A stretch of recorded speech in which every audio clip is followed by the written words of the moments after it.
Hoy vamos a estar viendo, vamos a hablar un poco de las emociones. Eh, Somos personas emotivas, todos tenemos emociones. Todos somos afectados por circunstancias y nuestras emociones cambian. Y lo curioso de esto es que son tan fuertes las emociones en nosotros que pueden cambiar decisiones. Las emociones, las circunstancias y las situaciones a las que nos enfrentamos son tan fuertes que pueden cambiar nuestras decisiones, nuestra elección. Una emoción es así de fuerte, puede cambiar tu elección, puede cambiar nuestra elección y tal vez de la elección que probablemente iba a ser la más acertada terminas tomando una elección equivocada por una cuestión emotiva, por una cuestión circunstancial. Así de poderosas son las emociones. Estuvimos hablando este día miércoles sobre la ira, una emoción, el descontrol de tus emociones, y es tan fuerte que a través de la ira tú puedes destruir las personas, puedes matar con tus palabras, puedes hacer tanto daño y luego darte cuenta que no tenías por qué hacerlo. Pero las emociones nos llevan a lugares incontrolables, nos llevan a lugares misteriosos, oscuros, y tú no sabes cómo salir de eso. Entonces, cuando Dios nos dota de emociones, evidentemente ahora nuestras emociones están tienen muchos conflictos con la vida que tenemos ahora en Cristo, ahora siendo cristianos. Si tú eres un creyente, la vida en Cristo te muestra un panorama diferente, pero terminamos bregando con las emociones, con lo que sentimos, con lo que vemos, con lo que nos afecta. Percibimos el mundo a través de nuestros sentidos, a través de nuestro cuerpo, ¿no? Y esto transmite ciertas emociones. Muchas veces estas emociones te ayudan a creer, otras veces estas emociones te llevan a dudar de Dios. Así de fuertes son las emociones, es muy complicado. Terminamos nosotros deprimidos por situaciones que no entendemos, o vivimos en el mismo círculo rodeado de las mismas circunstancias porque no sabemos cómo salir. Son emociones que a veces no sabemos cómo controlar. Pero la Biblia nos dice en Timoteo que Dios no nos ha dado espíritu de temor, sino de poder, de amor y de dominio propio, de un gobierno. Tenemos el poder de Dios para traer gobierno a nuestras emociones. No puedes permitir que las emociones puedan gobernarte porque son circunstanciales. ¿Qué significa esto? Que al ser expuesto a una circunstancia, esto activa una emoción, una situación en tu vida que puede ser determinante para para la objetividad que tú quieres tener en tu día a día. Entonces, el poder de Dios nos lleva a gobernar. Cuando vivimos de las emociones, esto significa vivir de las emociones, es vivir alimentándome, vivir tomando decisiones por lo que siento, por lo que percibo, por lo que me gusta, por lo que no me gusta, si me trajo alegría, me trajo tristeza. Si vivimos gobernados por estas emociones, siempre vamos a restar importancia a la palabra de Dios, a lo que Dios dice. Vamos a restarle importancia, porque Dios no es un Dios emotivo, pues Dios no es un Dios que se mueve por las emociones. Nuestro lloro, nuestro lamento no mueve el poder de Dios. Lo que mueve el poder de Dios es la fe. Recuerda en Santiago, la ira del hombre no mueve la justicia de Dios. La ira es una emoción. Tus emociones no mueven la justicia de Dios. Ni porque estoy alegre, ni porque estoy triste, Dios se mueve. Dios se mueve en fe. En Romanos 8:7 dice que los designios, lo que desea nuestro cuerpo, nuestra carne, es enemistad contra Dios. Lo que desean estas emociones es enemistarse de Dios, porque aparentemente Dios se muestra una persona muy firme, muy seria, muy respetuosa, y que no da lugar a bromas ni a chistes. Pero Dios nos creó a imagen y semejanza de Él. Entonces, Dios entiende nuestras situaciones. Esa es la razón por la que a ti y a mí nos ha dotado de un poder, de una capacidad para traer gobierno a nuestras emociones. Pero cuando te dejas llevar por ellas, te alejan de Dios. Te alejan de Dios, porque Dios siempre te pide fe. Dios siempre te va a llevar hacia la fe. La Biblia dice, sin fe es imposible agradar a Dios. Sin fe es imposible. No dice sin emociones, dice sin fe. Entonces el que se acerca a Dios tiene que creer que Él existe. Y el trabajo de Dios, el Espíritu Santo en nuestra vida, siempre será llevarnos hacia la fe. Lo que Dios siempre hará en tu vida, en la vida de cualquier persona, es llevarlos a la fe. La Biblia dice, puestos los ojos en Jesús, el autor y consumador de nuestra fe. El Espíritu Santo te lleva a Jesús para que tú puedas creer en Él, creer en sus palabras. Cuando decimos creer en Él, estamos hablando de creer en lo que Él dijo. No podrías físicamente creer en Él porque no lo verás, pero están sus palabras, creer en sus palabras. La Biblia enseña que Él resucitó al tercer día y ascendió a los cielos. Es un ser vivo, un ser que reina, un ser que tiene el gobierno de todas las cosas. Ahora, muchas veces estas experiencias, como dije al principio, condicionan nuestras decisiones, condicionan nuestra fe, condicionan lo que tenemos que hacer.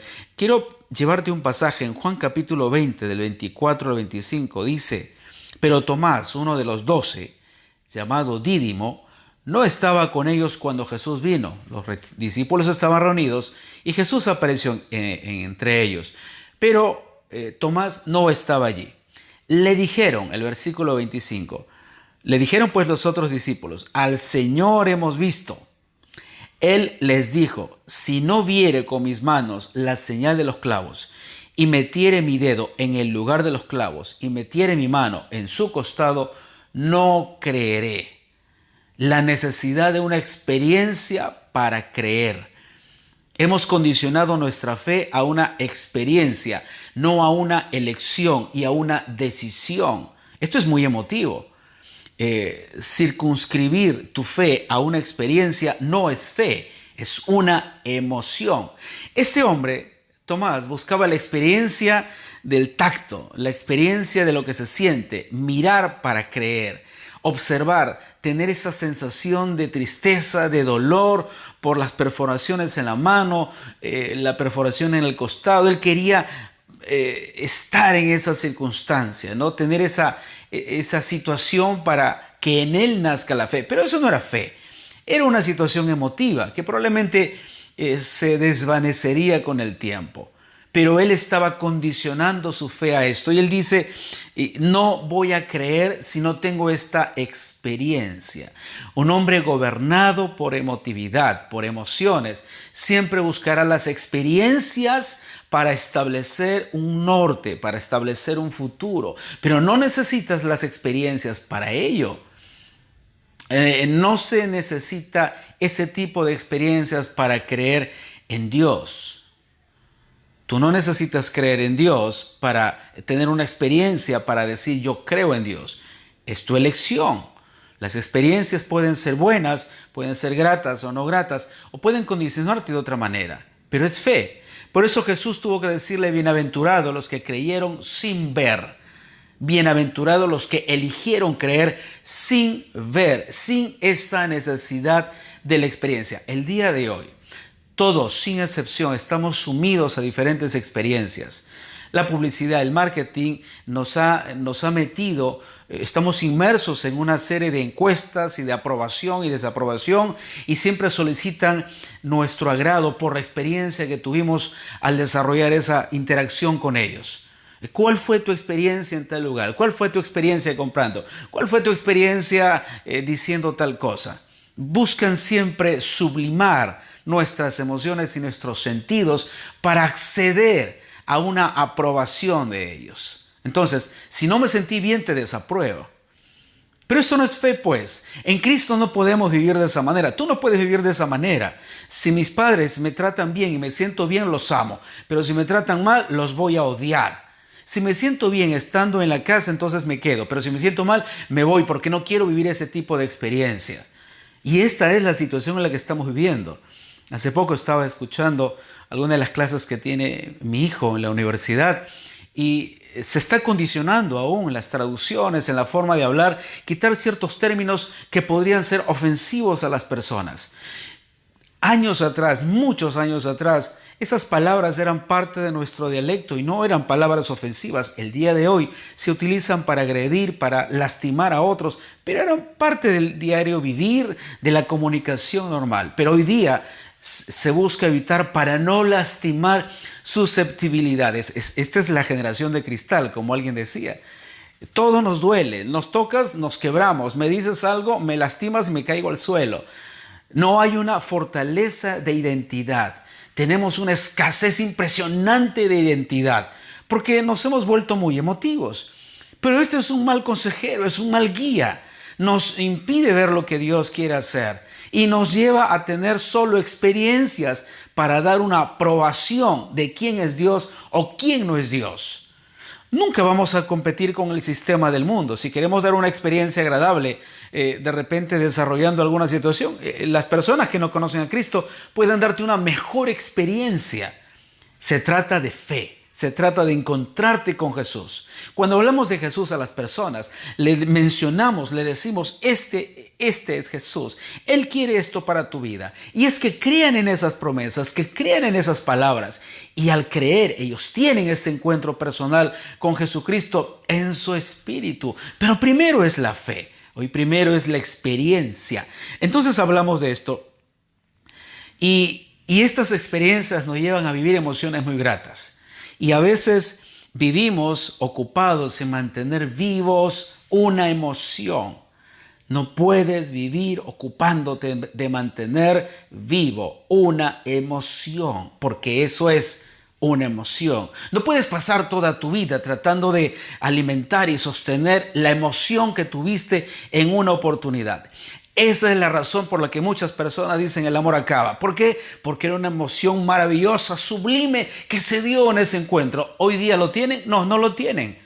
Entonces, al no tener esa emoción sublime que se sintió al primer momento, hoy dicen el amor acaba. No, ya no es amor, ya no siento nada por ti. Para empezar, el amor es una elección, no es simplemente un sentimiento que te haga sentir bien o mal. El amor es una elección. Ahora, muchas veces tratamos de recrear una y otra vez esos momentos que nos dieron alegría. Tratamos de recrearlos, es volver a vivir, tratar de volver a vivir. Pero olvidamos el tiempo, el lugar y las circunstancias en el que se dio esa situación. Pudo haber sido muy grata, o puede haber sido tal vez no muy grata. Si ha sido grato, tratamos de recrearlo, de revivirlo, de alimentarlo para no perderlo. Pero ocupas tu vida en un pasado. Es impresionante cómo podemos ocupar nuestra vida en un pasado. En la Biblia puedes encontrar este pasaje muy interesante. En el libro de Salmo, capítulo 137, del 1 al 2. Dice, en este pasaje te hago un poco el contexto. Era David, ya habían sido cautivos, el pueblo de Israel estaba cautivo en Babilonia. Ellos ya habían sido tomados presos por la desobediencia, porque le dieron la espalda a Dios, porque decidieron seguir sus propios caminos. Y en Salmo 137, del 1 al 2 dice, junto a los ríos de Babilonia nos sentábamos y llorábamos al acordarnos de Sión. Se sentaban para recordar a Sión. En los álamos que había en la ciudad colgábamos nuestras arpas. Ya no había canción, no había alegría, pero se sentaban. Aparentemente eran los grupos de cautivos, los mismos judíos que se reunían y empezaban a llorar recordando lo que había sido Sión y lo que ya no era. Se sentaban a quejarse, a llorar y a recordar lo que ya no era.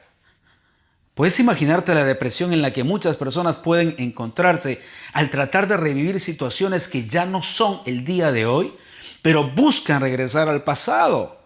Si buscas regresar al pasado, dejaste de ver futuro, dejaste de construir para el futuro. Estás construyendo para tu pasado. Y puedes darte cuenta cómo ellos se sentaban, hacían una causa común entre ellos, era su causa, Sion, Jerusalén, todo lo que había sido destruido, y lloraban porque añoraban ver la gloria de esa ciudad, ver la gloria de cómo se vivía, pero ya no era. Ya no estaba, no volvía a suceder esto. Había desaparecido, fue un hecho, una circunstancia, parte de la historia. Ellos no podían continuar recordando situaciones que no iban a volver.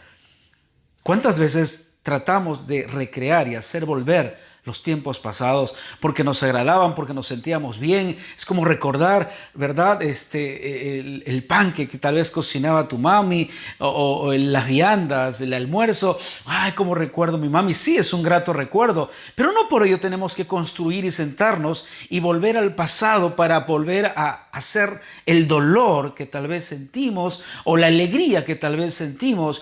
Eso es cerrar los ojos al futuro. Es decir, no tengo nada hacia adelante. Todo lo bueno siempre lo tuve atrás. Mire lo que dice en Eclesiastés 7:10. Nunca preguntes por qué todo el tiempo pasado fue mejor.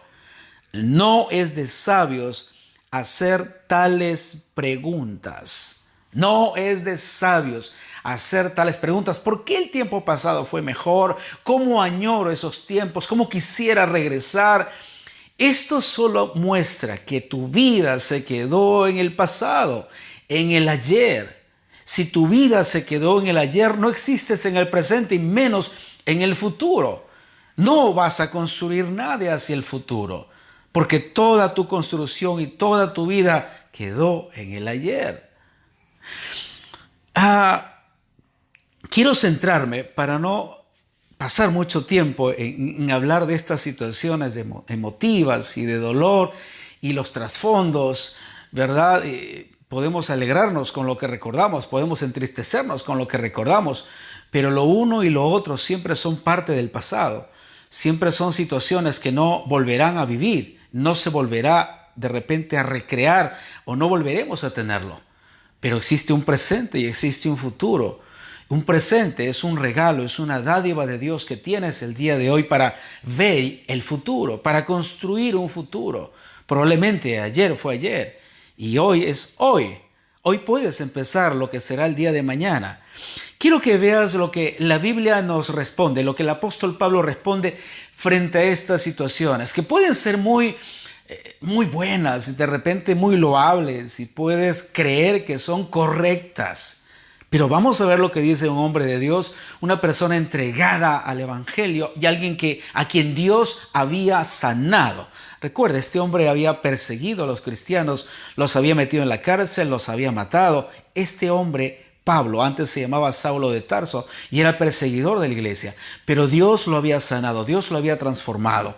Él tuvo un encuentro con Jesucristo y luego él se sometió al poder de Dios. Dijo, Señor, ¿qué quieres que yo haga? Yo no voy a hacer nada, dime tú lo que quieres que haga. Se rindió al poder de Dios. Lo que, entre paréntesis, lo que mucho nos cuesta a nosotros, rendirnos a Dios y decir, ¿qué es lo que tú deseas que haga? Eso nos cuesta, porque eso es rendirse.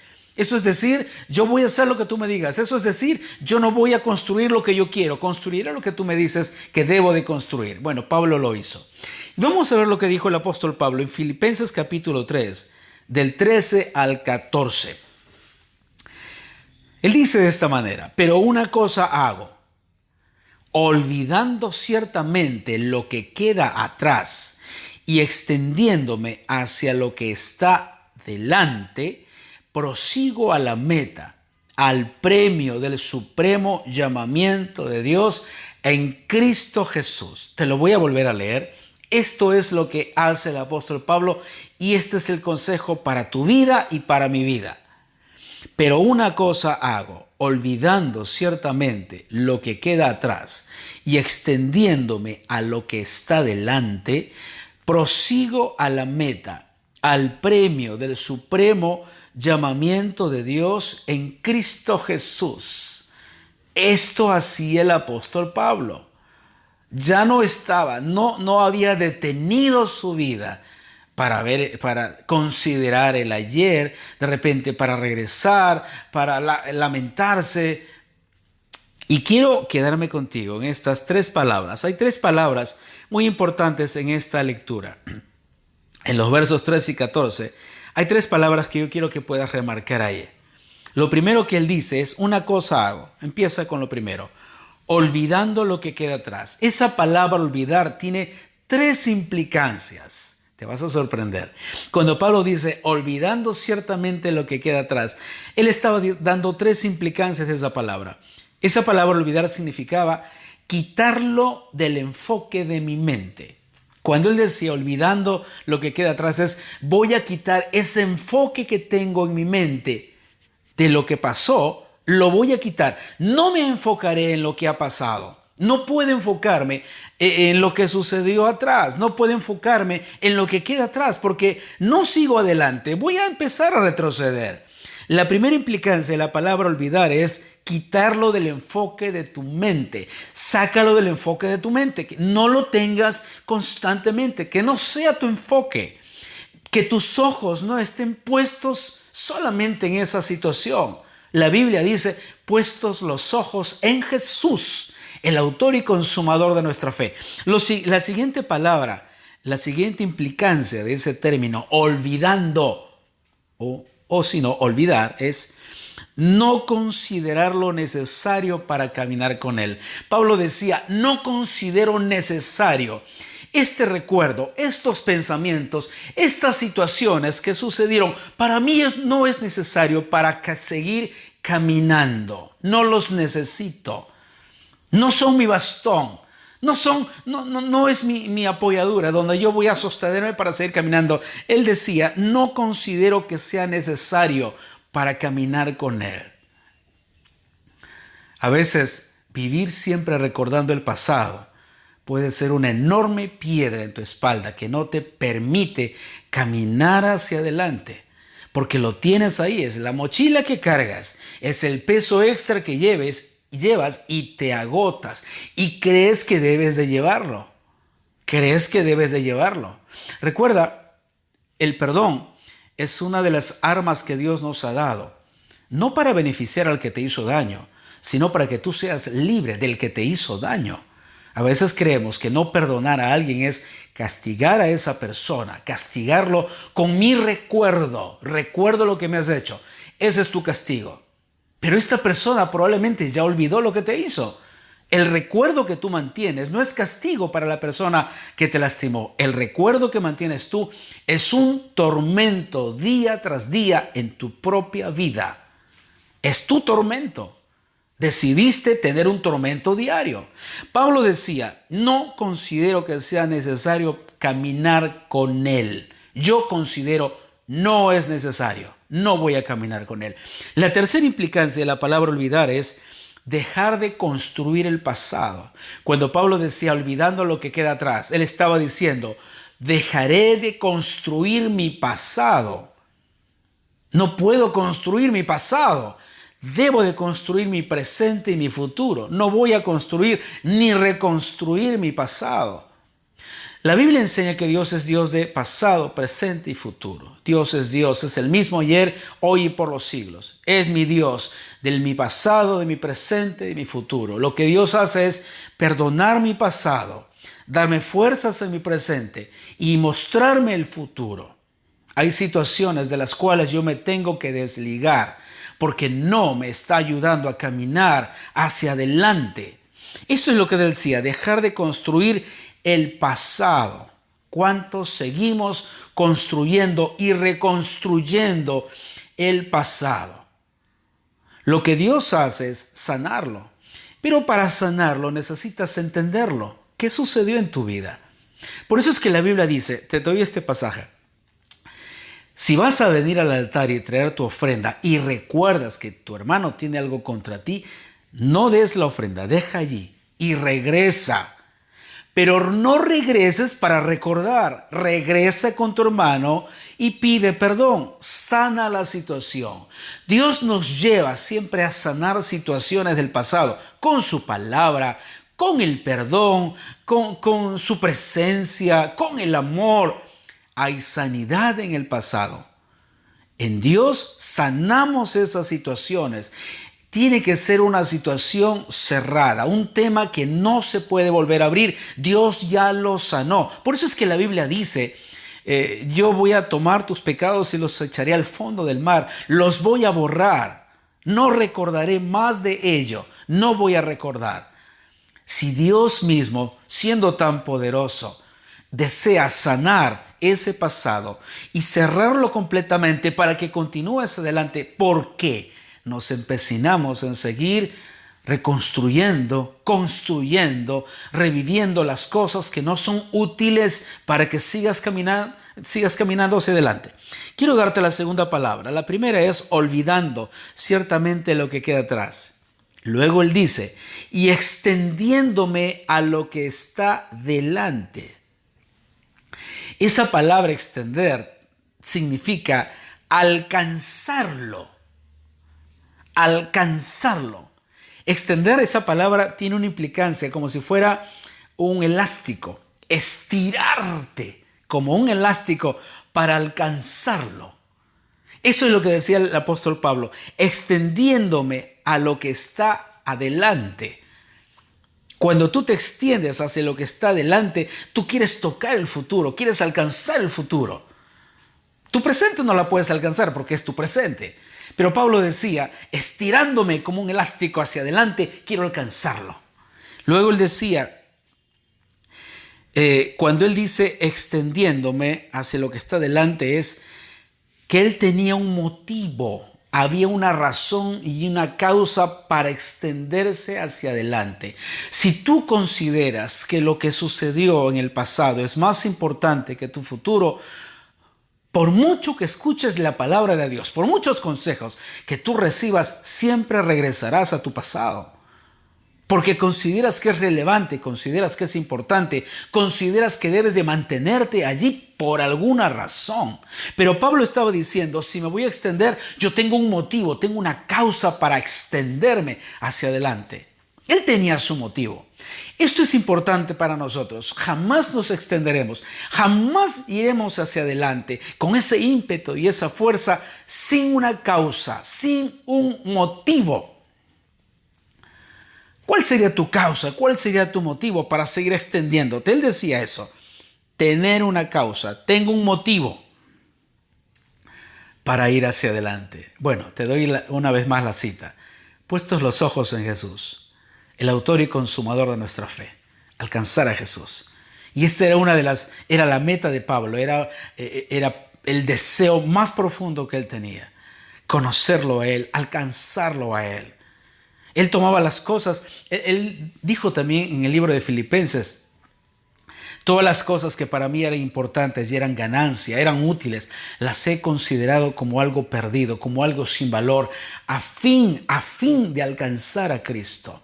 Mi meta suprema es Jesús, y él lo decía enfáticamente, mi meta suprema es Jesucristo. Allí es donde yo quiero llegar. Él es mi meta suprema.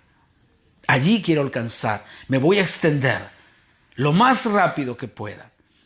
Otra de las definiciones de extenderse es buscar el final. Buscar el final. Eclesiastés dice, más importante que el inicio de algo es el final del mismo. A todos nos gusta iniciar, todos somos emprendedores. ¿Cuántos desean llegar al final? Y cuando hablamos de esto, hablamos del matrimonio, tus negocios, tus estudios, la instrucción que das a tus hijos, el tiempo de ejercicio que haces tú quizás todos los días, la razón por la que desarrollas algo. Todos nos gusta ser emprendedores, pero de los emprendedores, ¿cuántos realmente anhelan llegar hasta el final? ¿Cuántos anhelan llegar hasta el final? Eclesiastés, vuelvo a repetir, dice, más importante que el inicio de las cosas es el final del mismo. No, a mí solo me gusta disfrutar el presente. Oh, qué corta visión. Qué triste es tu vida solamente de vivir para tu presente. No tienes futuro. Es tan incierto como que puedes vivir o puedes morir. Es tanta incertidumbre vivir y disfrutar solo el presente porque prefieres tener una negación de tu futuro. Sabes que esto no es bueno, sabes que te va a llevar a un lugar malo, pero qué bien que lo disfrutas, porque lo puedes disfrutar. Pero no quieres pensar en las consecuencias, ¿verdad? Es que no nos gusta pensar en las consecuencias, nos gusta pensar en el disfrute, no en las consecuencias. Tú puedes ir a un restaurante muy caro y pedir los platos más caros, los más agradables, los más costosos, y tú los puedes disfrutar. Tú no quieres saber cuánto has gastado.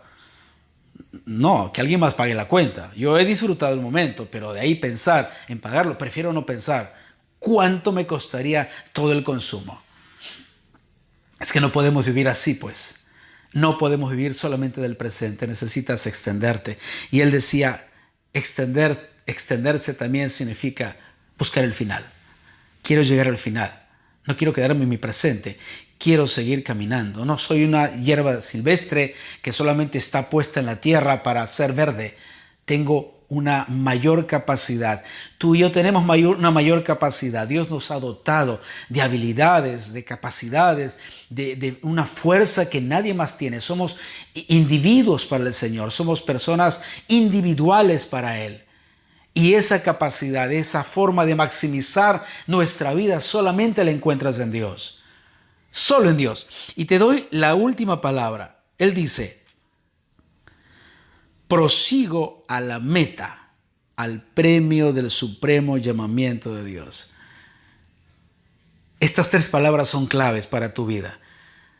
Estamos hablando de las emociones, estamos hablando de reconstruir el pasado, pero la respuesta a nuestra vida muchas veces de dolor es la que Pablo te da. Lo primero es olvidando. Dice, olvidando ciertamente lo que queda atrás, extendiéndome a lo que está delante, prosigo la meta. Esa palabra proseguir significa voy a perseguir el premio. Voy a perseguir el premio. Hace poco estuvimos conversando nosotros y trajimos una enseñanza. ¿Qué harías para obtener una bendición? ¿Qué harías para obtener una bendición? Recuerda, la palabra bendición te lo pongo en el término más sencillo y más claro. Es que alguien hable bien de ti. ¿Qué harías para obtener una bendición? Estamos hablando de aquel que puede bendecir.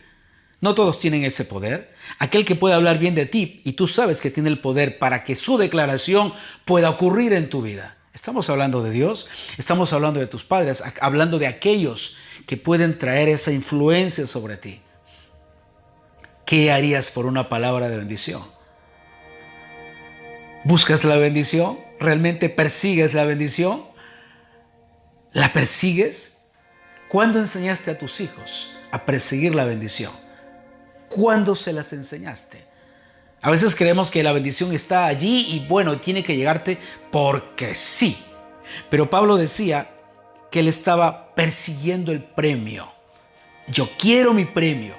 Yo no voy a desconectarme. Yo deseo este premio. Deseo que Dios hable bien de mí. Deseo que Dios hable bien de mí, que Él me bendiga. Deseo que mis padres hablen bien de mí. Deseo que la autoridad hable bien de mí. Por eso es que hasta el apóstol Pablo enseñaba que las autoridades son puestas por Dios. ¿Quieres no temer a la autoridad? Haz lo bueno. ¿Y sabes qué dice Pablo? Y recibirás alabanza de ella. ¿La autoridad puede bendecir? Por supuesto que sí. ¿Quieres no temer a la autoridad? Haz lo bueno y recibirás alabanza de ella. ¿Cuánta riqueza podemos encontrar en la palabra de Dios para tu vida? Dios es el mismo ayer, hoy y siempre. Yo te animo a que puedas tomar esta palabra de ánimo para ti, puedas olvidar, puedas extenderte y puedas proseguir hacia la meta, hacia lo que Dios tiene para ti. Y no solo estamos hablando del final de tus días, estamos hablando de todas las palabras que Dios tiene para desatarlas sobre tu vida. Toda aquella aprobación, toda aquella declaración que Dios desata sobre tu vida por tu obediencia. Se bendice la obediencia, no se bendice la desobediencia. Jamás encontrarás una palabra de bendición, de bien decir sobre un acto de desobediencia. Se bendice la obediencia. Persigue la obediencia, persigue la bendición, ama la bendición. Permite que Dios pueda extender tu vida hacia el futuro, que puedas extenderte al norte, al sur, al centro, que puedas crecer en Dios. Realmente el poder de Dios está en tu vida para que pueda cumplir sus planes y el propósito por el cual existes en esta tierra. Voy a volver a leer este verso en Filipenses 3, del 13 al 14. Pero una cosa hago, olvidando ciertamente lo que queda atrás y extendiéndome a lo que está delante, prosigo la meta, al premio del supremo llamamiento de Dios en Cristo Jesús. Vamos a orar un momento, por favor.